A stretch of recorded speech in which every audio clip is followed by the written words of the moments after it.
এই যে কীর্তন হচ্ছে, এখন যদি বৃষ্টি আসে, যারা প্যান্ডেলের ভেতরে মন্দিরে আছেন তারা ভিজবেন না, যারা বাইরে আছেন তারা ভিজবেন। আশ্রয় নিয়ে যারা ভজনা করে তারা ফাঁকা থাকবেন। একটু প্রমাণ দিবি আপনাদের। বাড়ি বাড়ি আপনাদের কড়াই ভাঙার জাতা দেখেছেন মায়েরা? আগে দেখেছেন কড়াই ভাঙার জাতা? মায়েরা ভাঙত। তো কড়াই ভাঙার জাতিতে দেখবেন দুটো ছিদ্র থাকে, মাঝে একটা পাশে একটা। মাঝের ছিদ্রতে একটা কাঠের গঞ্জ ধরা হয়, আর পাশের ছিদ্রতে কড়াই দানাগুলোকে ভরে জাতাটাকে বনবন বনবন করে। এখনকার ছেলেমেয়েরা বুঝবেন, আমার মায়েরা বলছে কিন্তু জাতা যখন তুলবেন তখন দেখবেন কিছু কিছু কড়াই দানা ভেঙে গুড়ি গুড়ি হয়ে গেছে, কিছু কিছু অর্ধেক ভেঙে অর্ধেক ভাঙেনি, আবার কিছু কিছু কড়াই দানা গোটাকে গোটা হয়ে গেছে। মায়েরা, যদি আপনাদের বাড়িতে কড়াই ভাঙার জাতা ছিল তাহলে কোন কোন কড়াই দানাগুলো গোটাকে গোটা হয়ে যায়? জাতার মাঝে যে গঞ্জ আর গঞ্জের চারিপাশে যে কড়াই দানা তারা কিন্তু গোটাকে গোটা হয়ে যায়। সংসার একটি জাতা, এই সংসার জাতার মধ্যে আমরা মানুষ কড়াই ভাগ ভাগ ভেঙে যাচ্ছি। যারা গোটাকে গোটা থেকে যায় কারা? যারা গঞ্জ নামক গুরুকে আশ্রয় করে আছে তারা কিন্তু গোটাকে গোটা হয়ে গেছে। গুরু মানে কি? গু মানে অন্ধকার, গু মানে আলো। যিনি আপনাকে অন্ধকার থেকে আলোর পথে নিয়ে যান তিনি হচ্ছেন গুরু।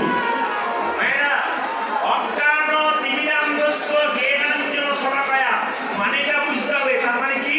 তোমার ভেতরে যে অজ্ঞান ছিল, জ্ঞান ছিল না, গুরুদেব জ্ঞানের সলকা জ্বালিয়ে তোমার অজ্ঞানতার অন্ধকার দূর করেছে। কিন্তু আমি আপনাকে বলবো, আপনি টিউশন মাস্টার দেবেন আপনার বাচ্চার জন্য, পাকা মাস্টার দেবেন না। যদি বলুন হ্যাঁ না, শরীরে রোগ হয়েছে, কাঁচা ডাক্তার দেখাবেন না পাকা ডাক্তার দেখাবেন? জোরে বলুন, কোনটা দেখাবেন? বক্সের সাউন্ডগুলো একটু বাড়াও, বড় বক্সের সাউন্ডগুলো বাড়াও, শুনতে কম পাচ্ছি। জয় নেতাই একটু বাড়াও, বড় বক্সের সাউন্ড। জয় নেতাই আরো বাড়াও, জয় নেতাই বড় বক্স, জয় নেতাই। মায়েরা, শরীর খারাপ হলে কাঁচা ডাক্তার দেখাবেন না পাকা ডাক্তার দেখাবেন? পাকা। পাকা ডাক্তার দেখালে রোগ বাড়াবে না, রোগ সারাবে। সেরকম রোগ বাড়াবে না, রোগ সারাবে। পাকা ডাক্তার দেখাবে। আর কাঁচা ডাক্তার দেখালে কি করবে? রোগ আরো বাড়াবে। ঠিক গুরু যদি জীবনে করেন, রামকৃষ্ণদেব বলল যাকে তাকে গুরু করবে না। পানি পিও ছানকে আর গুরু করো জানকে। হিন্দিতে একটা কথা আছে, বলে পানি পিও ছানকে, মানে জল খাবে ছেঁকে আর গুরু করবে বেশি, যাকে তাকে গুরু করবে না।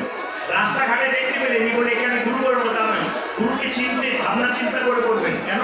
বাজারে 10 টাকার জিনিস কিনতে গিয়ে 10 বার ভাবনা চিন্তা করবেন। আপনি যাকে গুরু করবেন, গুরু করবার আগে লোকে করে দিচ্ছে বলে আপনি করবেন তা নয়। আপনাকে একটু চেক করে দেখতে হবে যে গুরুটা ঠিক আছে কিনা, গুরুর গুরুত্ব আছে কিনা। যিনি গুরু হবেন, যিনি গুরু হবেন তিনি কি করবেন? নিজের ছেলেকে যেমন ভালোবাসেন, যাকে মন্ত্র দিয়েছেন তাকেও সেরকম ভালোবাসবেন। তিনি প্রকৃত গুরু। ভালো করেছেন কথাগুলো। আপনি যার কাছে মন্ত্র দিয়েছেন উনি ওনার ছেলে মেয়েকে যেমন ভালোবাসেন, আপনাকে যদি সেরকম ভালোবাসে তবে উনি গুরু হবার যোগ্য নইলে কিন্তু নয়। 2 নম্বর শুনে রাখবেন, যে এখানে বসে আছেন, এদিকে এদিকে পেছন দিকে তাকাবেন না আগের দিকে তাকাবেন।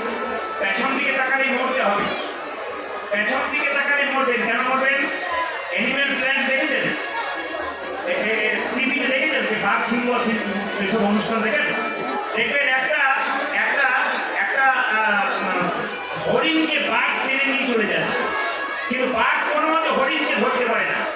হরিণ যখনই পেছন দিকে তাকাতে যায় বাঘ কত দূরে আসছে, ওই সময় হরিণ হোঁচট খেয়ে বিদায় করে আর বাঘটাকে মেরে ফেলে। সেই জন্য কীর্তন শুনছেন, পেছন দিকে তাকাবেন না, আপনি সামনের দিকে তাকান, তবে আপনার 50 চান্স কিন্তু আছে। এটাই বড় হরি বড় হচ্ছে। সবাই ভাইরা, গুরু মন্ত্র যারা নিয়েছেন, যিনি আপনার গুরু, আপনি যখন গুরু বাড়ি যাবেন তখন খালি হাতে যাবেন না, কিন্তু গুরু যখন আপনার বাড়ি আসবে তখন জানবেন তিনিও যেন খালি হাতে না আসেন। যদি গুরু দেখেন আপনার বাড়িতে খালি হাতে এলেন আর আপনি গুরুর বাড়িতে খালি হাতে যাবেন, এই কিছু নিয়ে যাবেন, তা কিন্তু মানাবেন। কেন? গুরুদেব যখন নিজের ছেলের বাড়ি যায় 1 প্যাকেট মিষ্টি নিয়ে যায় না? তাহলে আপনার বাড়ি যদি 1 প্যাকেট মিষ্টি না নিয়ে যায়, তাহলে উনি তো নিজে আপনাকে ছেলে বলে মানতে পারে নাই, আপনার কাছে নিতে আসে নাই, আপনাকে দিতে এসে নিতে আসে নাই, দিতে আসে নাই, নিতে এসেছে। এই জন্য বারবার বলবো, মাথায় রাখবেন, গুরু মন্ত্র ভজন করবার আগে প্রথমে গুরুকে স্মরণ করতে হয়, তারপর মন্ত্র ভজন করতে হয়। গুরু বিনা যেজন গোবিন্দ ভজে সে পাপী নরকেতে মজে। বাড়িতে গুরুদেবের ছবি রাখবেন, কিন্তু কৃষ্ণের ছবি সামনে নয়। কৃষ্ণের ছবি সোজা দিয়ে গুরুর ছবি রাখবেন না, ভুল করছেন। আপনি প্রথমে ওপরে কৃষ্ণের ছবি রাখবেন, নিচে দেবদেবীর ছবি রাখবেন, তার নিচে আপনি গুরুকে রাখবেন। গুরু থাকবে সবার নিচে, কৃষ্ণ ওপরে, তারপরে দেবদেবী। কৃষ্ণ একবার ওপরে, মাঝে দেবদেবী, তারপর কিন্তু গুরু। গুরু একবার ওপরে নয়, সমানে নয়, এগুলো মাথায় রাখবেন, বাড়িতে রাখবেন। নিজের গুরুদেবের যখন নাম করবেন তখন কিন্তু গুরুদেবের নাম বলতে গেলে শ্রী কথাটা লাগাবেন কিংবা প্রভুপাত লাগাবেন। এবং গুরুদেবের নাম করতে গেলে আপনাকে একটু প্রণাম করে কানে হাত দিয়ে নাম করতে হবে। যদি আপনার গুরুদেবের নাম হয় গোপাল গোস্বামী, তাহলে আপনি কি করবেন? শ্রী গোপাল গোস্বামী কিংবা প্রভুপাত গোপাল গোস্বামী। কানে হাত দিয়ে এই প্রভুপাত বা শ্রী বলে বলবেন, এমনি এমনি বলবেন। খুব মাথায় রাখবেন। এই জন্য গুরুমন্ত্র যারা নিয়েছেন তারা ভালো করেছেন। গুরুদেবের চরণে গুরুমন্ত্র নিয়ে বলতে হবে, আমার এই ছিন্ন তরিটা তোমার চরণে দিলাম, তুমি ওই পারে পৌঁছানোর ব্যবস্থা করো। আমার জীর্ণ তরি ভাসাইয়ে দিলাম অপর দরিয়ায়, আমার জীর্ণ তরি ভাসাইয়ে দিলাম অপর দরিয়ায়। দয়ালে গুরু গো পৌঁছাইয়া দেব কিনা, পৌঁছাইয়া দেব কিনা, পৌঁছাইয়া দেব কিনা, পৌঁছাইয়া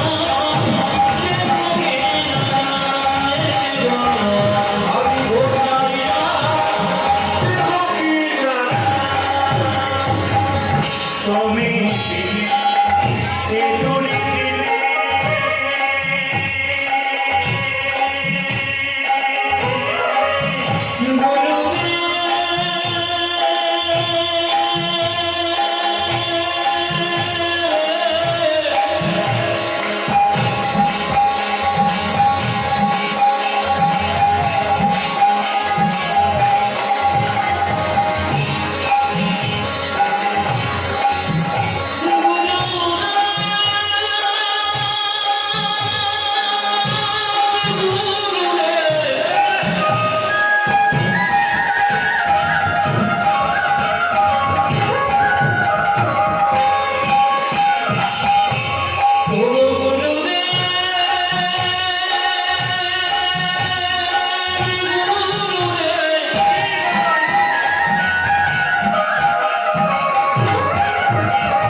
মিষ্টি মিষ্টি লাগে না? অনেক কথা কম নাকি মিষ্টি লাগে? আমি যখন বললাম জ্বর হলে জিভ মিষ্টি লাগে, বলছি কম মিষ্টি লাগে। জ্বর হলে জিভটা কেমন লাগে? তেতো তেতো। আচ্ছা দেখুন, আপনাদের আস্তে আস্তে দাঁড়ান, মোবাইল বন্ধ বাচ্চাকে বলছি। আচ্ছা আপনাদের বাচ্চাগুলো কত কম্পিউটার বাচ্চা দেখবেন, প্রমাণ দেখবেন, আপনারা সবাই চুপ করে থাকবেন। এখানে 3টি বাচ্চা, এখানে 5টা বাচ্চা, মোবাইল মোবাইল বন্ধ। এইখানে কয়েকটা বাচ্চা আছে, আপনারা কেউ বলবেন না, ছোট ছোট বাচ্চাদের বললাম। দেখবেন দেখবেন কম্পিউটার বাচ্চা দেখবেন, আপনারা যা জানেন না ভেবে বলতে হবে, এক মিনিটের মধ্যে বলবেন। দেখে নিন এরা কত বোঝে। এদের সামনে উল্টো পাল্টা ছবি মোবাইলে দেখবেন না, এদের সামনে মোবাইলে সিনেমা দেখবেন না, এদের সামনে সিরিয়াল দেখবেন না, এরাও সিরিয়ালে নেমে যাবে। আর নাটকের নয়, অন্য সিরিয়ালে নেমে এই দিকে তাকাবেন, দেখবেন তৈরি থাক। আচ্ছা আপনারা কেউ বলবেন না, চুপ করে থাকবেন। এই বাচ্চাগুলোকে বলছি, বিয়ের সময় যখন বর বিয়ে করতে যায়, মেয়েটাকে যখন বরের কাছে নিয়ে যাওয়া হয়, আপনারা কেউ বলবেন না, তো চোখে কি ঢাকা দেওয়া হয়? চোখে কি ঢাকা দিয়ে নিয়ে যায়? দেখেছেন তোমার পাখি বসে আছে? দেখেছেন পাখি? দেখেছেন কেমন? আপনারা ভাবছেন, এরা ভাবে না। আবার অন্য জায়গাতে বাচ্চারা বলে আমি করবো সারা করে কি বাবা, এ তো ভয় করছে, অন্য জায়গায় উঠে বলে দেয় পা। আচ্ছা মায়েরা কিছু মনে করবেন না, কথা যখন উঠলো তখন একটু বলি। এরা যখন বলতে পারলো পান, আপনার বলতো বিয়ের সময় চোখে পান ঢাকা দেওয়া হয় কেন? শুভদৃষ্টি নাকি? এরা হচ্ছে শুভদৃষ্টি। আচ্ছা বলি, আচ্ছা পান ঢাকা দেওয়া হয় কেন? এইদিকে যাদের বিয়ে হয়েছে তারা শুনুন, আর যাদের হয় নাই তারা বেশি করে শুনুন। বলছে এইদিকে পান, বাবারে এইটা বড় এইদিকে এইদিকে যাদের বিয়ে হয়েছে তারা তো জানেই না। একজন হাত তুলে বলতে পারবেন যে চোখে পানটা ঢাকা দেওয়া হয় কেন? আর বলবেন না, অত যদি জানবো তাহলে আপনাকে কেন না নাকি বলছেন? শুনে নিন, পান ঢাকা দেওয়া হয় কেন? পান হচ্ছে যোগ মায়া। পান হচ্ছে যোগ মায়া, মানে মেয়েটি পানটা সরিয়ে স্বামীর মুখ দেখবে, মানে মায়ার যোগ হবে, আমি তোমার তুমি আমার। শুনে নিন, পান হচ্ছে যোগ মায়া।